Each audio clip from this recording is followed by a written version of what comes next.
ప్రియమైన దేవుని సంఘస్థులారా, ఈ సమయంలో దేవుడు తన వాక్యము ద్వారా మనతో ఏమి మాట్లాడబోచున్నాడో మనము విందాము. అయితే సాధారణంగా ఒక మనిషి ఆశీర్వదింపబడాలి, ఒక మనిషి దీవించబడాలి, వర్ధిల్లింప చేయాలి, వర్ధిల్లాలి అని ఎంతగానో ఆశపడతాడు, అలాగే దాని కొరకు ప్రయాసపడతాడు.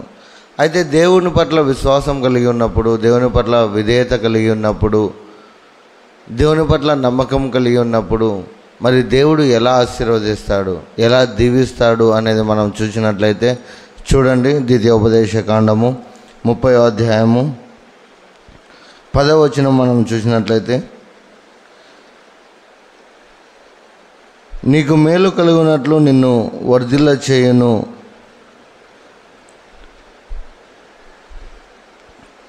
నీ భూమి పంట విషయంలోనూ నీకు మేలు కలుగునట్లు నిన్ను వర్ధిల్ల చేయును అని దేవుడు తన వాక్యం ద్వారా తెలియచేస్తున్నాడు. ఇక్కడ మనము చూసినట్లయితే ఎలా వర్ధిల్ల చేస్తాడు దేవుడు, ఎలా ఉంటే నీవు దేవుని పట్ల ఎలా ఉంటే నిన్ను వర్ధిల్లింప చేస్తాడు. నువ్వు వర్ధిల్లాలి అని అంటే నువ్వేం చేయాలి? దేవుడు నిన్ను ఆశీర్వదించాలి, దేవుడు నిన్ను దీవించాలంటే నువ్వేం చేయాలి అనేది మనం చూసినట్లయితే చూడండి. యోబు గ్రంథము 8వ అధ్యాయము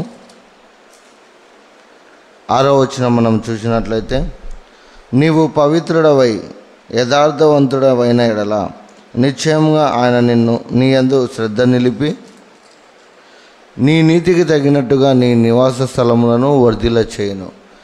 మొదటిగా నిన్ను ఎలా వర్ధిల్లింప చేస్తాడు అని అంటే, నీ నీతికి తగినట్టుగా నీ నివాస స్థలములను, అంటే అలా నీ నివాస స్థలములను కావచ్చు, నీ ఇంటి వారిని కావచ్చు, ఎవరినైతే దేవుడు వర్ధిల్లింప చేయాలి అని నీవు ఆశపడుచున్నావో, అయితే నువ్వు ఎలా ఉండాలని అంటే నువ్వు పవిత్రుడవై ఉండాలి, నీవు పరిశుద్ధుడవై ఉండాలి. నీలో దేవుడు చూసినప్పుడు ఏ పాపము నీలో కనపడకూడదు. దేవుని యందు విధేయత కలిగి ఉండాలి, దేవుని యందు భయభక్తులు కలిగి ఉండాలి. అలా ఎప్పుడైతే నువ్వు దేవుని యందు భయభక్తులు కలిగి నువ్వు పరిశుద్ధతను అలవర్చుకున్నప్పుడు దేవుడు నిన్ను వర్ధిల్లింప చేస్తాడు, నిన్ను ఆశీర్వదిస్తాడు, నిన్ను దీవిస్తాడు.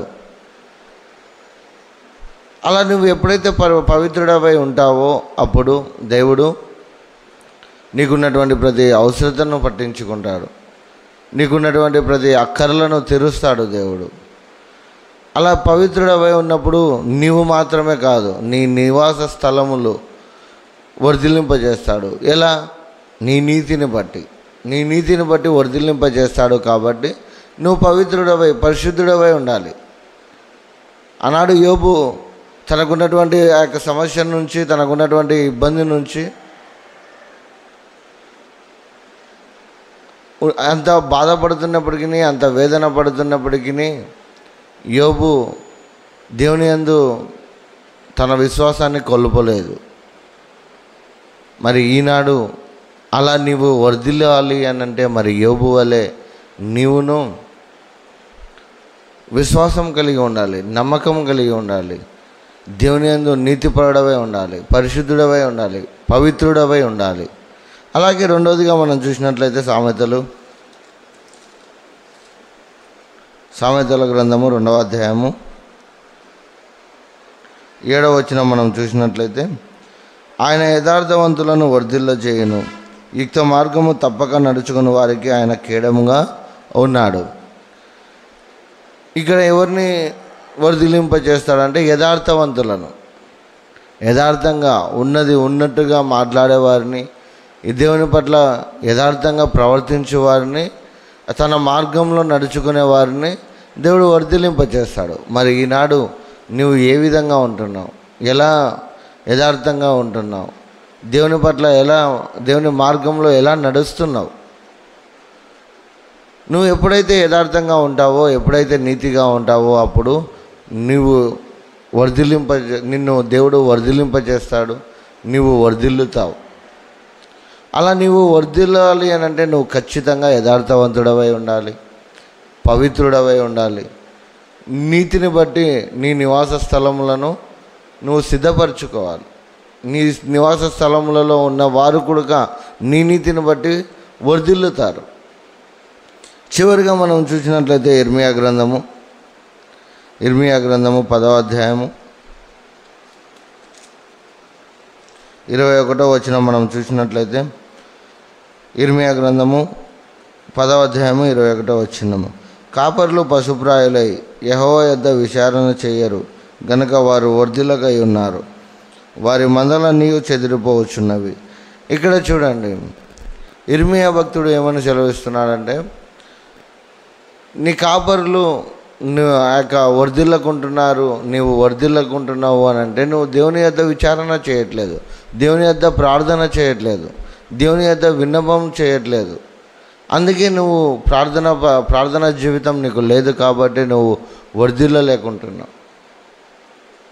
ఎప్పుడైతే నువ్వు ప్రార్థనా జీవితాన్ని నువ్వు అలవరుచుకుంటావో, ప్రార్థనా జీవితం నువ్వు కలిగి ఉంటావో, అప్పుడు నువ్వు యథార్థంగా ప్రవర్తించగలవు, నీతిగా నడుచుకొనగలవు, అలాగే పరిశుద్ధుడు అవుటకు అవకాశం ఉంటుంది.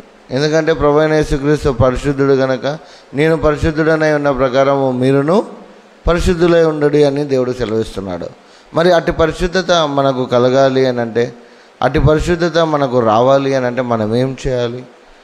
దేవుని యందు యథార్థంగా నడుచుకోవాలి, దేవుని యందు నీతిగా ఉండాలి, ఆ యొక్క దేవుని సన్నిధిలో మొరపెట్టేవారిగా ఉన్నారు. అలా ఎప్పుడైతే నువ్వు చేస్తావో దేవుడు నిన్ను వర్ధిల్లింపచేస్తాడు, దేవుడు నిన్ను ఆశీర్వదిస్తాడు. అటు దీవెనలను, అటు ఆశీర్వాదాలను దేవుడు మనకందరికీ దయచేయను గాక.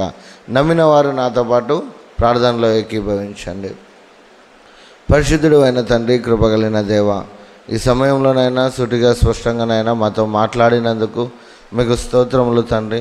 అవును ప్రభా తండ్రి, ఇదిగో మేము వర్ధిల్లాలి అని అంటే మేమేం చేయాలో మాకు తెలియజేసినందుకు నాయన నీకు స్తోత్రములు. అయా పవిత్రుడనై ఉండాలి, అలాగే నీతిగా ఉండాలి, అలాగే తండ్రి యథార్థవంతుడనై ఉండాలి, అలాగే ప్రార్థనాపరుడనై ఉండాలి తండ్రి. ఇలా ఎప్పుడైతే నీ యందు నేను విధేయతను కలిగి విశ్వాసంతో ముందుకు కొనసాగుతామో అప్పుడు నీవు మమ్మల్ని ఆశీర్వదిస్తావు, అప్పుడు నీవు మమ్మల్ని దీవిస్తావు, మమ్మల్ని అనేకులు ఎదుట వర్ధిల్లింపచేస్తావు తండ్రి. అటు రీతిలోనైనా మేము వర్ధిల్లులావున అటు కృప నిరంతరం నాయన మా పైన కుమ్మరించి, అయా నీ కనికరం చొప్పున నాయన ఒకవేళ నీకు అవిధేయులుగా ఉన్నట్లయితే మమ్మల్ని క్షమించి, ఇక మీదట తండ్రి నీతిగా యథార్థంగా తండ్రి ప్రార్థనా పరులుగా ఉండులావున కృప చూపించమని యేసుక్రీస్తు నామం పేరట అడిగి వేడుకొంచున్నాము తండ్రి. ఆమెన్. అందరికీ వందనాలండి.